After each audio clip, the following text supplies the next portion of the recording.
Olá,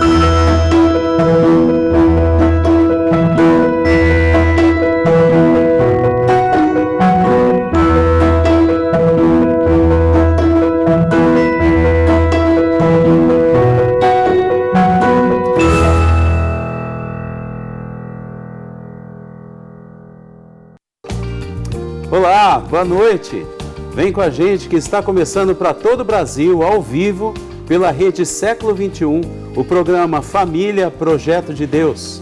Hoje, quarta-feira, é o nosso dia de conversar e compartilhar histórias e experiências que edificam as nossas famílias. Oi, amor, boa noite. Oi, boa noite. Boa noite a você que está em casa, que nos acompanha pela TV e pelo site, pelos aplicativos da Rede Século XXI. No programa de hoje nós vamos falar sobre o problema das drogas, que tanto afeta as famílias brasileiras. Sempre que falamos sobre o problema da dependência química, uma das primeiras coisas que vem à nossa mente é o usuário de drogas. Mas ele não é o único impactado por essa tragédia social.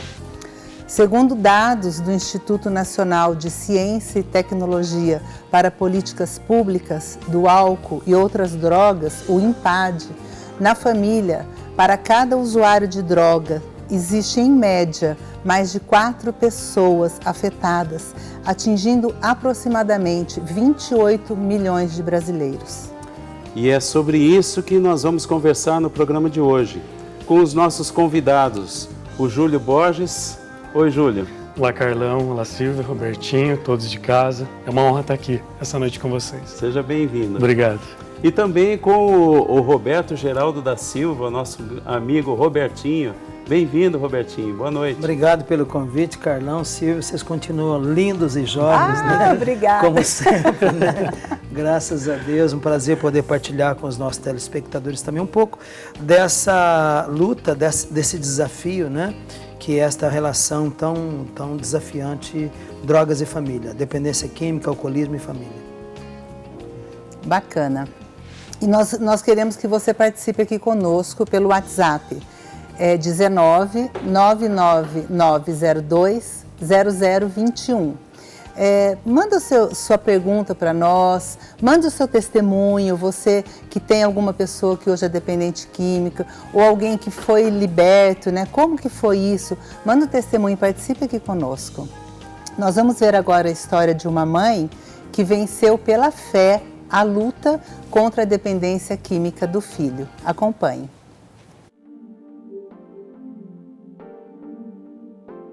Eu lembro uma vez que ela chegou em casa, a primeira vez que ela descobriu que eu estava usando droga.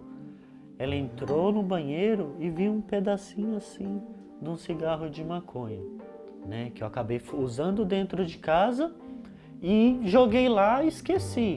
Não dei descarga e ela pegou e pôs no papel, me lembro até hoje, e me mostrou: Tiago, o que é isso aqui? Foi um susto muito grande. Na hora que eu vi, eu não tinha dúvida. Eu não tinha dúvida que ele não estava usando. Essa é a história do Tiago e Ivonete. Tiago, o filho, um jovem que se envolveu com drogas e que chegou até ser preso por conta do vício. Ivonete, a mãe, uma senhora simples que, com muita oração, nunca abandonou o filho. Ela realmente sempre esteve presente, nunca me abandonou. Às vezes ela vinha, a gente chorava junto, a gente se abraçava. Eu lembro que eu falava: mãe, eu não quero mais isso, mas eu não tinha forças para sair, né? Eu falava: mãe, eu não vou fazer mais isso, mas no outro dia eu estava fazendo a mesma coisa. E ela não entendia, né? Mas mesmo sem entender, ela nunca me abandonou. Tiago é filho de uma família de 4 irmãos. A mãe fala que ele sempre foi o mais apegado e gentil. Ela nunca imaginou que ele poderia se envolver com as drogas. Ele sempre foi uma criança muito assim, que me ajudava. Sempre, os outros não eram igual. Ele sempre era... Foi aí que eu acho que aconteceu de eu não desconfiar antes. Mas não foram dias fáceis. Após a prisão, os amigos, parentes e até irmãos viraram as costas. Mas, enquanto todos se afastaram, Dona Ivonete não desistia e rezava todos os dias pela conversão do filho. Acordava à noite, às madrugadas, rezava, ajoelhava no chão. A ajuda era Deus que me dava essa força. E em pensamento eu falei, tem jeito sim. Meu filho não nasceu nas drogas. Meu filho nasceu de uma mãe que tem fé. Ele tem jeito. Tiago se envolveu com drogas aos 12 anos de idade. A curiosidade foi um dos motivos que o levou para esse caminho. Ao todo, foram 10 anos de sofrimento e muita oração, que aproximou ainda mais mãe e filho. Esse contato podemos observar na conversa dos dois. Dona Ivonete não poupa elogios ao filho, que retribui com abraços de agradecimento. Você é o maior presente do que Deus me deu. A história do Tiago e da Dona Ivonete é muito parecida com a história de Santo Agostinho e Santa Mônica. Santo Agostinho não queria seguir os conselhos da mãe. Na juventude, percorreu diversas religiões. Mas Santa Mônica não desistiu do filho, rezou constantemente pela sua conversão. Esta que veio acontecer aos 30 anos de idade. A relação entre as duas histórias quer mostrar que a fé, a perseverança e o amor de uma mãe podem vencer barreiras. Este psicólogo comenta sobre a relação entre as histórias. Mostra que a curiosidade, a busca desenfreada pelo prazer e a falta da autoestima são elementos fortes nos jovens que podem levá-los a serem desobedientes e até terem uma vida desregrada. Mas reforça que o amor e a fé de uma mãe são essenciais na vida de um filho. Esse amor da mãe frente ao filho e colocando o desejo dela, eu quero te ver bem, mas não deixando de amá-lo nunca, fez com que ele pudesse se desenvolver a capacidade de se amar. Quando a gente se ama, a gente pode se cuidar. Se cuidar significa eu poder respeitar meus limites, eu não precisar deixar de desejar o prazer, mas respeitando os limites, cuidando da minha saúde, cuidando do relacionamento dos outros. E foi baseado até nesse amor que ele desenvolveu toda a filosofia dele, né, do Santo Agostinho. E aí você percebe que esse amor teve um nome, que foi a mãe em cima da fé dela e esse amor de Deus que circulou tudo isso. Ele comenta também sobre a história do Tiago, exemplo vivo de que o amor supera tudo. A gente é importante para Deus e para os pais. E se Deus e pais não dão essa importância para a gente não pode se dar. Quando a gente consegue passar para as pessoas que nós somos importantes para os outros, a gente passa a se sentir importante. E as primeiras pessoas que têm que passar isso para um filho é o pai e a mãe. Eu acho que a mãe do Tiago conseguiu fazer isso brilhantemente, a ponto de retirá-lo dessa vida aí que ele estava seguindo, que poderia ter levado à morte ou destruição. Hoje, Tiago não só se livrou das drogas, como é líder de um grupo de apoio a jovens. Então eu agradeço muito a Deus pela vida da senhora e eu te amo muito. Você é um grande presente na minha vida.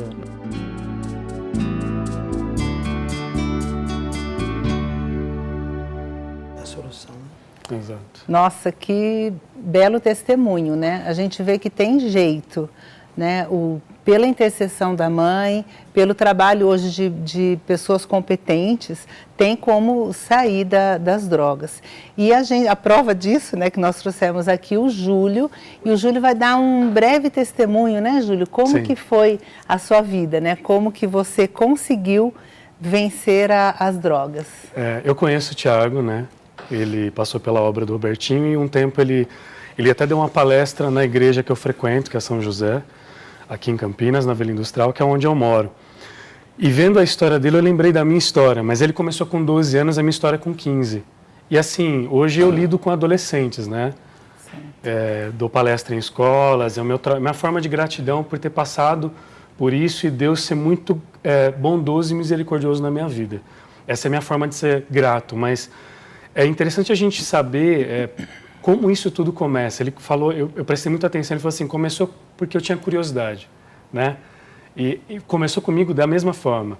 Eu vim de uma família, e quando eu converso com os jovens, eu gosto de frisar isso, eu vim de uma família maravilhosa.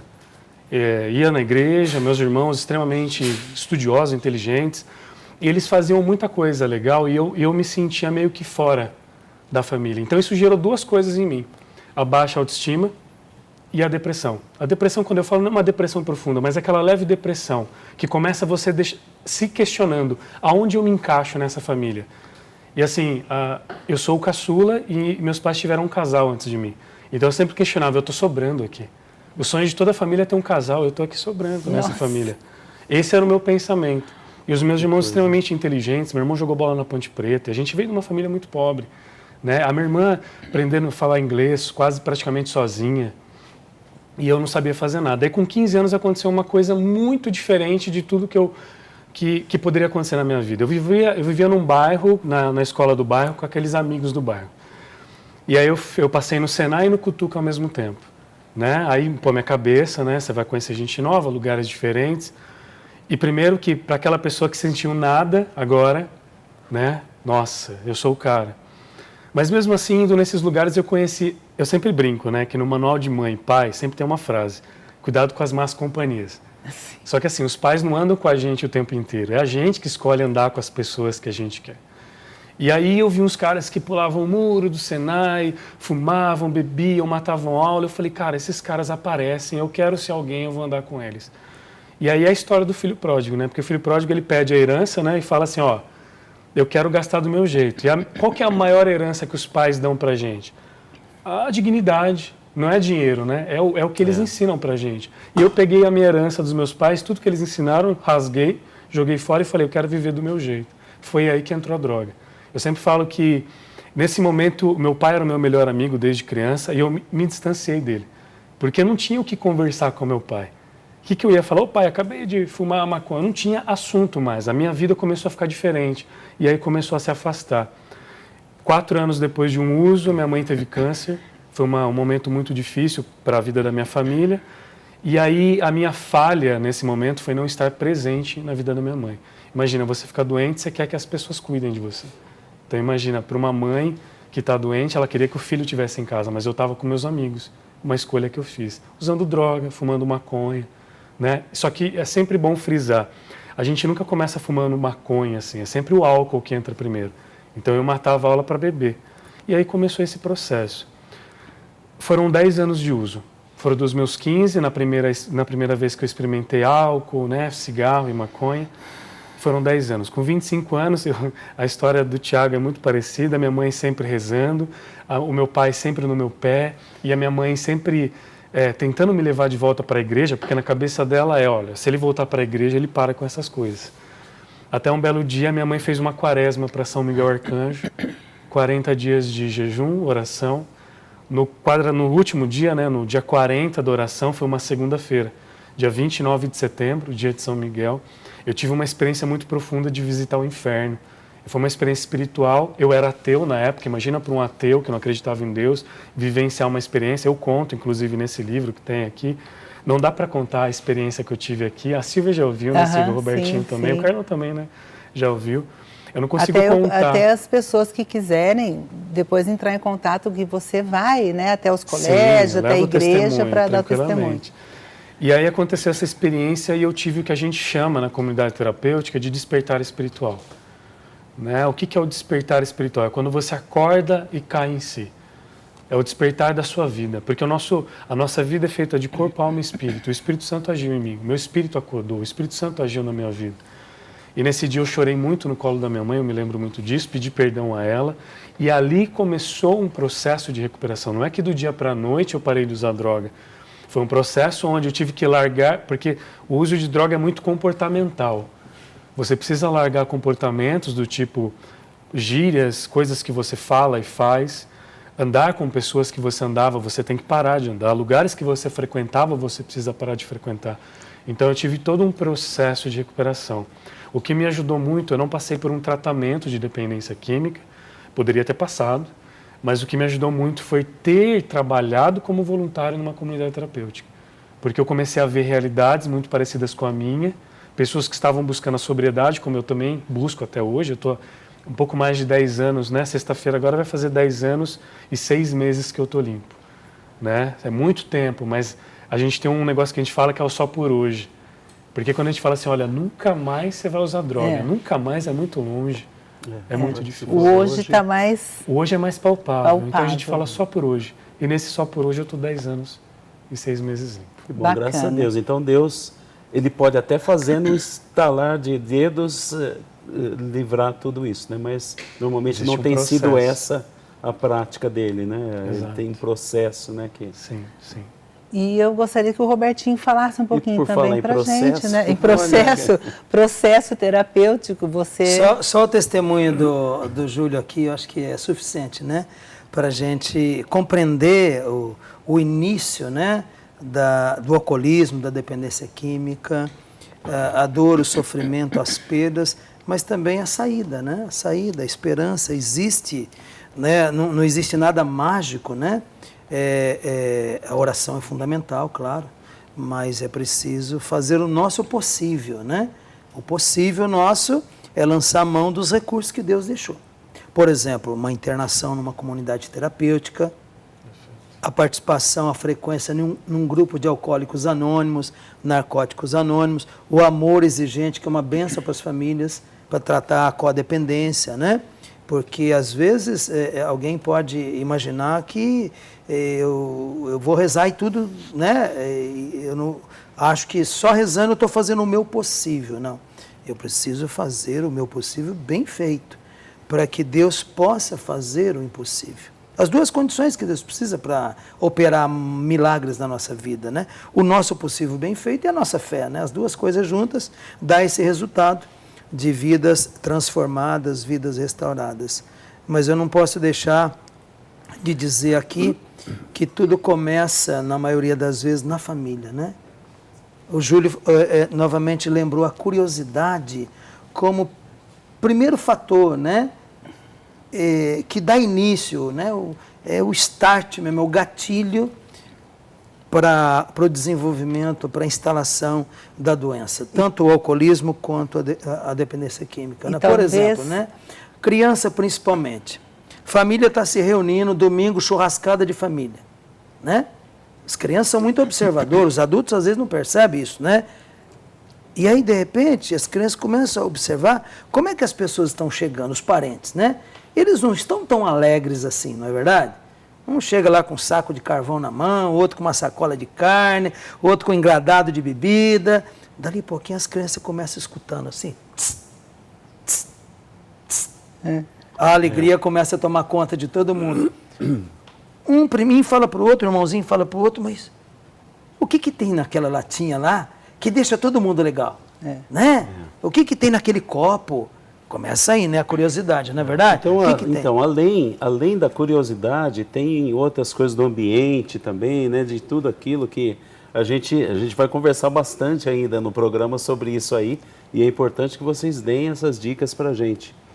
Agora, seu filho chegou à adolescência e um mundo de novas experiências se abre para ele. A curiosidade, como vocês disseram, sobre as drogas é natural. E também um desafio importante a ser enfrentado. Você escolhe uma conversa aberta e franca ou opta pelo controle das companhias e lugares que seu filho frequenta, ou as duas coisas, ou outra coisa? Participa com a gente, envia uma mensagem no WhatsApp, o número é 19 999 02 0021. Agora a gente está falando disso, né, Robertinho e Júlio? É só a curiosidade ou tem mais alguma coisa também que possa levar uma influência, né, Júlio? Você mencionou que os amigos, né? Puxa, esses amigos são aparentemente livres, eles são bem turmados. Como o Robertinho falou, acho que o ambiente ele atrai muita coisa. Eu vou dar exemplos que eu dou para os adolescentes. Muito adolescente gosta de jogar PlayStation, jogar futebol, tá? Ali o videogame, porque eles gostam, por exemplo, de um futebol que acontece na Europa. O principal patrocinador qual é? É uma bebida alcoólica. E aí o cara vai assistir um futebol na televisão que seja o brasileiro. Qual é o primeiro comercial que aparece? Ou seja, isso em si está dizendo o seguinte, para você assistir isso, você precisa ter uma cerveja na mão. E quando eu falo isso para os jovens, eles concordam, porque é exatamente isso. Você vai num festival de música, tem vários aqui, que acontecem no Brasil agora. Eu não vou citar nomes, mas tem vários. os patrocinadores maiores são bebidas alcoólicas. Ou seja, para você frequentar esses lugares, você precisa beber. Agora a gente está falando de bebida alcoólica. Então, Robertinho, bebida alcoólica é droga também? Com certeza, por sinal é a droga que mais mata no Brasil e no mundo. No Brasil são 250 mil vidas por ano, né? Ceifadas, perdidas diretamente pelo uso da bebida alcoólica. Para não falar as mortes que têm uma relação indireta com a bebida alcoólica. No mundo são 3.300.000 pessoas. Não teve guerra mundial que matou mais do que a bebida alcoólica, né? E a porta de entrada, né, Carlão e Silvia? Porta de entrada da bebida alcoólica. Entende? Por exemplo, eu atendi... E diz que é lícita, né? Atendi um pai há pouco tempo, um italianão, daquele bem reforçado, um guarda-roupa, dava uns 3 Robertinhos de tamanho, mais ou menos. O homem estava muito bravo, muito bravo. Foi pedir ajuda para um filho, lá na Esperança e Vida, né? Chegou lá, ele sentou na mesa... O filho estava internado? O filho é dependente químico. Primeira vez o filho aceitou ajuda e tal, ia fazer 20 anos o garoto, né? E o pai já tinha tentado do jeito dele, o pai chegou lá muito transtornado, e sentou na mesa, ele tremia e dizia, olha, se eu descobrir o traficante que deu a primeira droga para o meu filho, eu mato esse desgraçado, bem assim, né? Eu faço um picadinho dele, né? Deixei o pai desabafar e tal. Eu falei, pai, eu acho que eu sei quem deu a primeira droga para o seu filho. Quem é? Fala logo. Falei, tá falando comigo na minha frente. O quê? Eu? Falei, calma, eu não quero apanhar. Traz o seu filho lá. Garoto, vem cá, por favor. Diga com toda honestidade. Qual a primeira droga que você usou na sua vida? Bebida alcoólica, Robertinho. Onde foi que você usou esta primeira droga?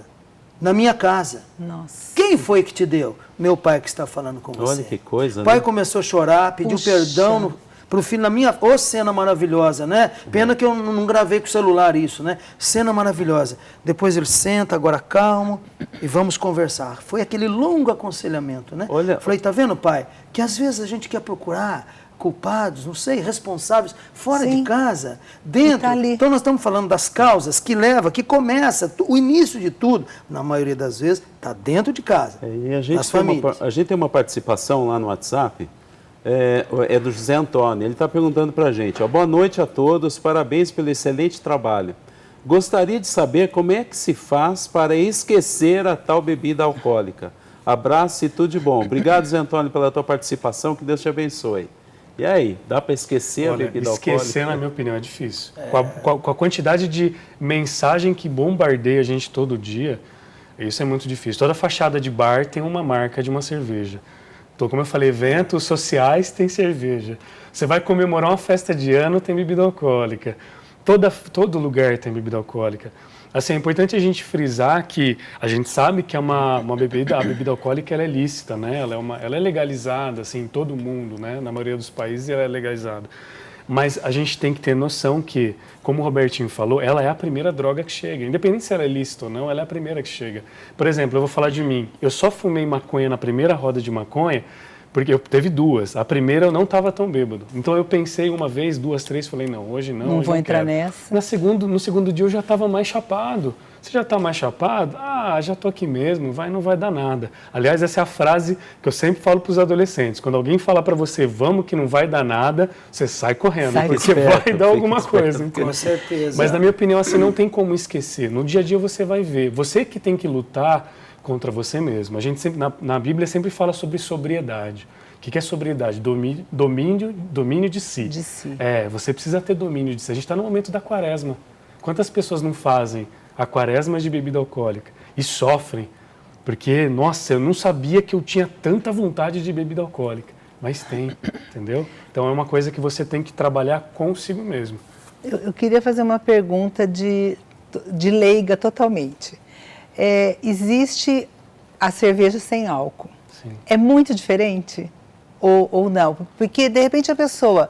eu gosto de tomar uma cerveja, vou levar uma cerveja sem álcool. É muito diferente o sabor? É uma enganação, né? É uma enganação. É uma enganação. Primeiro porque beber é muito bom. Né? Por que é difícil esquecer? A gente quer esquecer... Se não fosse bom, ninguém faria, né? Com certeza. Beber e usar droga é muito bom. O problema são as consequências. Então, por exemplo, cerveja sem álcool. Cerveja sem álcool não produz o mesmo efeito. Certo. Porque o álcool, metabolizado, né, no organismo, é que joga no cérebro da pessoa os neurotransmissores já prontinhos que ela precisa para ficar bem. Noradrenalina, para ficar para cima, né? Serotonina, para ficar alegre, dopamina, para ter prazer, endorfina também, para ter um pouco mais de coragem, né? Então, agora, sem o álcool, é uma enganação. Olha, eu parei de beber, agora eu só tomo cerveja sem álcool. Eu não conheci ninguém que não retornou ao uso, é uma enganação, porque está associado, e ela não consegue desfrutar todo o prazer, satisfação que a bebida alcoólica proporciona tomando sem teor alcoólico. Né? Uma enganação. Por falar em bebida alcoólica, realmente no Brasil, enquanto não mudar as leis, né, os nossos políticos, principalmente os parlamentares, e sobretudo aqueles que se dizem católicos, né, para proibir a propaganda, por exemplo, quando foi proibida a propaganda do cigarro, na ocasião, há cerca de 15 anos atrás, morriam no Brasil 100 mil pessoas por causa do tabaco. Hoje morre 70 mil, 30 mil vidas são poupadas. E esta geração mais nova tem ojeriza do tabaco, ojeriza do cheiro do cigarro e tudo mais. Simplesmente porque se proibiu a propaganda daquela droga que causa dependência e mata. Com a bebida alcoólica não aconteceu a mesma coisa. Pelo contrário, a gente vê estrelas e celebridades ganhando cachê milionário para fazer propaganda. Por exemplo, tem uma cantora brasileira, vocês sabem muito bem de quem eu estou falando, que fez uma propaganda, né, por um bom tempo, deve ter ganhado um cachê milionário, né, de uma determinada marca de cerveja. A geração dela naquela época via uma identificação, né? Com certeza, com a alegria daquela cantora, com a alegria proporcionada por essa cultura onde o adolescente não pode ficar triste, né? Ele tem que ficar sorrindo o tempo inteiro, feliz 24 horas, né?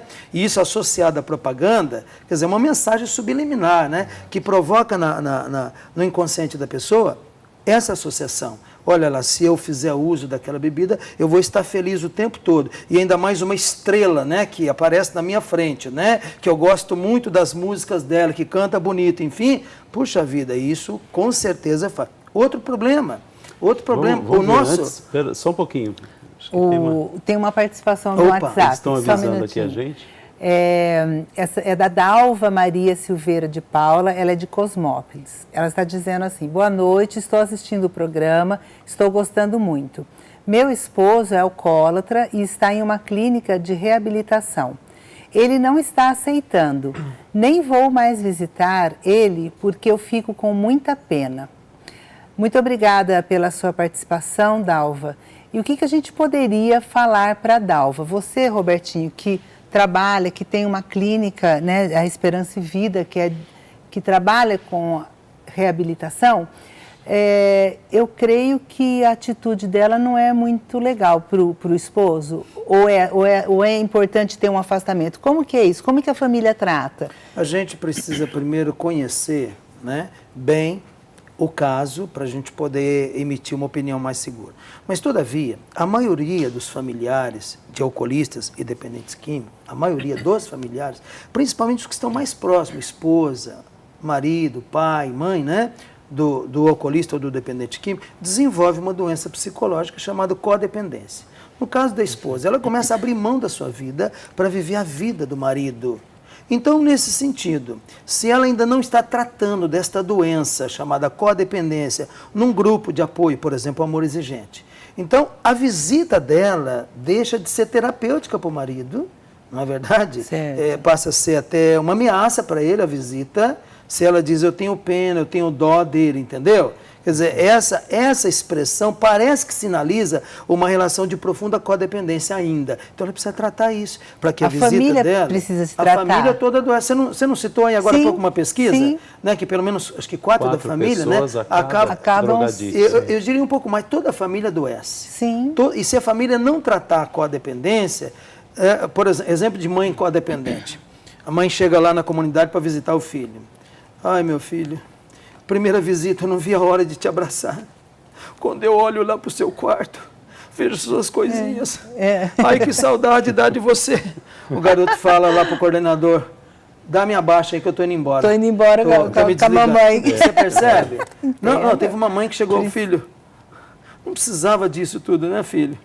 Já pensou que mãe mais codependente? E teve aquelas que até facilitou a morte do filho, uma overdose dentro de casa de drogas, achando que estava fazendo melhor. Então, o familiar do alcoolista precisa entender isso, né? Então, participar de um grupo de apoio, por exemplo, o Al-Anon para familiares de alcoolistas, né?